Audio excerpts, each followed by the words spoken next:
What's up, team? B2, and I think this game is going to end, so I was waiting for hopefully another week before I do my naval video. I'm just going to go ahead and do it right now, so enjoy.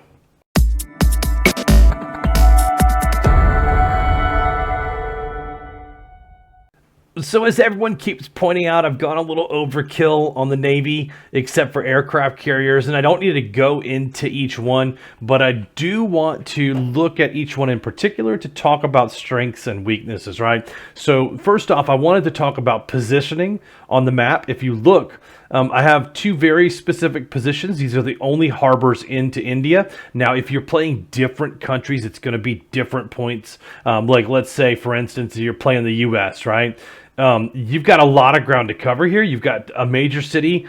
You've got New York and Washington, but you also have New Orleans. You also have San Fran, Los Angeles. They're all naval. You have to have 5 different boats or 5 different stacks there to try to contain, or you basically just defend one, and then if you need to go down the coast, it's a short little ride in the boat. So that's a personal preference, but you at least want to keep the one that's the most for that particular land, right? So if you want to say these coastal waters, these shallow waters, you're going to go look and pick which one is the most apt for that. And so if you go and look at a corvette, you're going to say in shallow waters, like in coastal waters, what's their speed value? Very fast.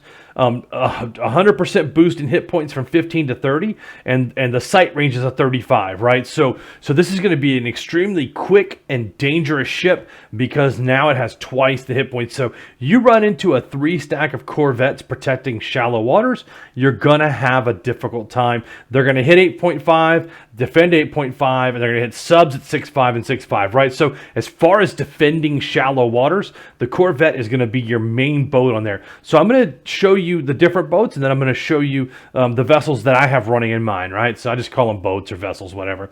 The frigate, the next one on the list, and they're specific. So if you look at the corvette, they are just for boats. They don't do anything else on here. They don't knock out. They don't knock out aircraft. They don't do anything. So if you're going to use this, now you've got. So this is a point too. Like, there's not a lot of choppers that come from other lands. Choppers are basically ground units. You're going to have some AA to fight those off, but you're going to want to have something for planes. So now it's like I got to have a corvette and a frigate, right? So the corvette or the frigate's going to take care of the air, plus lend an 8 and a 5 on the boats. It's a pretty good all around. You're not going to get the value you do because the hit points remain the same, 3.8, 3.8. It's slower in shallow water. Still not as quick as the Corvette, that Corvette that's going to be a 2.85, but in open waters, it's going to go on a 4, right? So you're going to have a really good speed open waters to get a frigate out to where it needs to go. So the frigate can kind of split duty between the two different cities. Then if you look on the next side on your destroyer, and I just point these out now, this one, the destroyer is able to fire missiles, so you get into a bigger one. But you look at like how it's handicapped a little bit on here. You're still going to have a tremendous amount of hit points. It's an extremely good vessel, either there or in shallow waters. It's going to be a little bit slower shallow, but you're going to do some serious damage to other ships and especially submarines now, right? Only going to get a defense rating if you get attacked out in the ocean by these different units. So this is more of an open water vessel. This is more of a city siege vessel, like if you're coming down to hit somebody else. So very specific use, right? Now, then you're going to go into the cruiser, and the cruiser is also going to have the capability of shooting missiles, which is nice. And it's going to be, again, this is an all-around boat. It has a lot of hit points on it. It can take out different targets, so you're going to be able to do some really big damage on a naval fleet if you have a cruiser in your lineup. But it is going to take a lot to build a naval base 4. It's going to take a level 5 research on to get them up to that level. So you can read the rest of the stats and kind of figure that out. And then most importantly, you're going to need to get your naval officer, and you're going to have to raise them up, right? So just the basic level officer. I'm going to click in here. Look at all that happens. There's radar signatures. There's attack ranges. There's anti-air. There's radar detection. There's sonar. There's missiles. There's the army boost. It's the 10% attack, 25 defense, and you only get 1 on the field at a time. Not an extremely crazy unit as far as damages and values. Like a 12 is pretty good, but this is the lower level. If you go to the higher end onto this Fleet Admiral, and you look, like, you're going to start getting some crazy values, 7s, 12s. Like, this is just an extremely, but to build this is going to be absolutely ridiculous.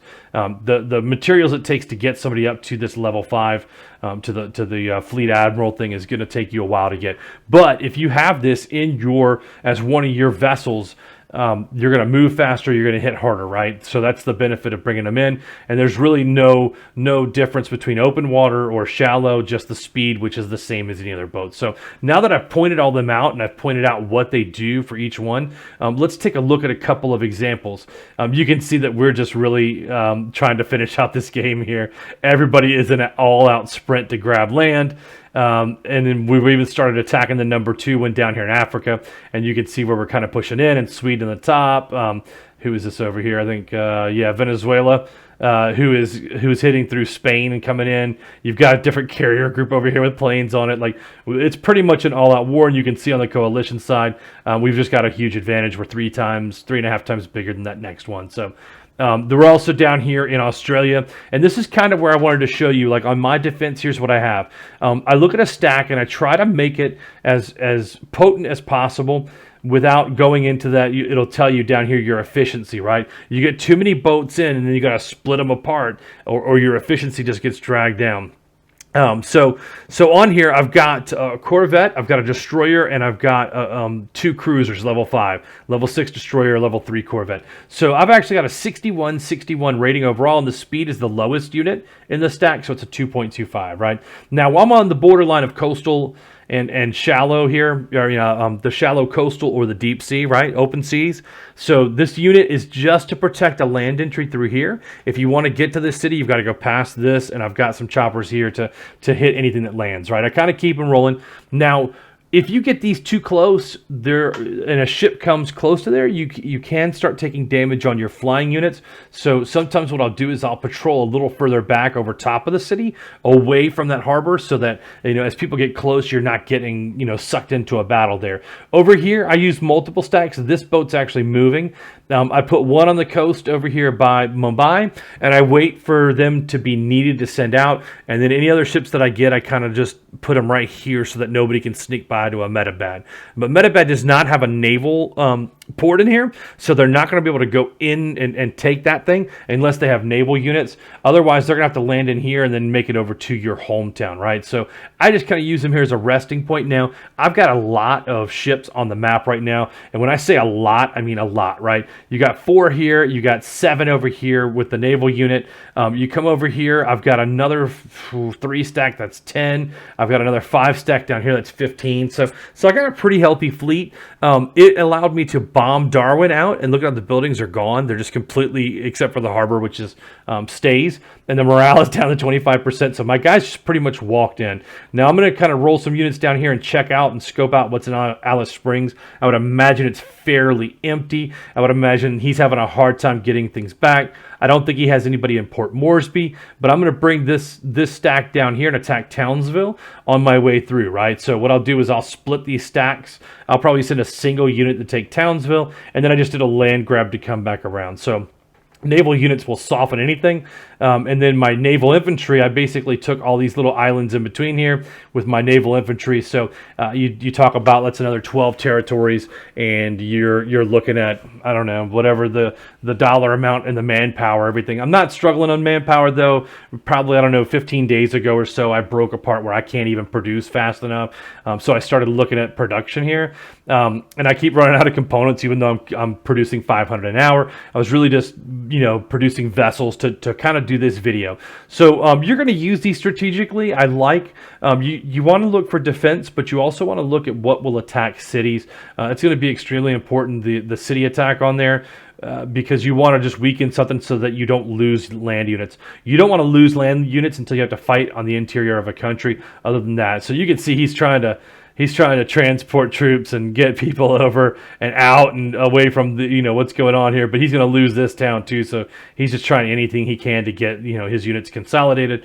but it's just too late. We've already taken 2 of his cities. We'll have 2 more down, and then by the morning time, probably 3 here. And if you look on the map of where Australia is at, they only have a 27 total for a 404, right? So we're going to knock him down probably, I would say, by tomorrow's update. If we don't finish it tonight, you're going to see him dropping sub 300. And Algeria is dropping because don't forget Venezuela is on top of him in Africa. And then you have Morocco and Libya with only 6. So this game is it's pretty, Greece is already out, so it's pretty GG. I can definitely send my naval unit. I've got them here right now. I could send my naval unit over to Greece and take the islands that are down here, because this is the only stuff that Greece has. Yeah, pretty much.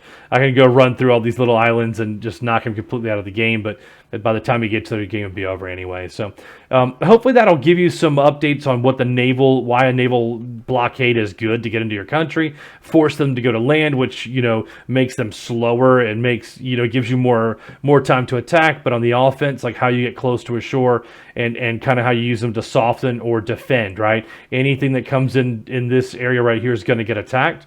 So it allows me to get troops in and out without taking damage to them. So hopefully that gives you a little bit more about naval. I'm not going to go into the missile side of it. It's just not needed. There's 2 ships, cruiser, destroyer, and you can shoot missiles off of those if you have them. Not a big deal.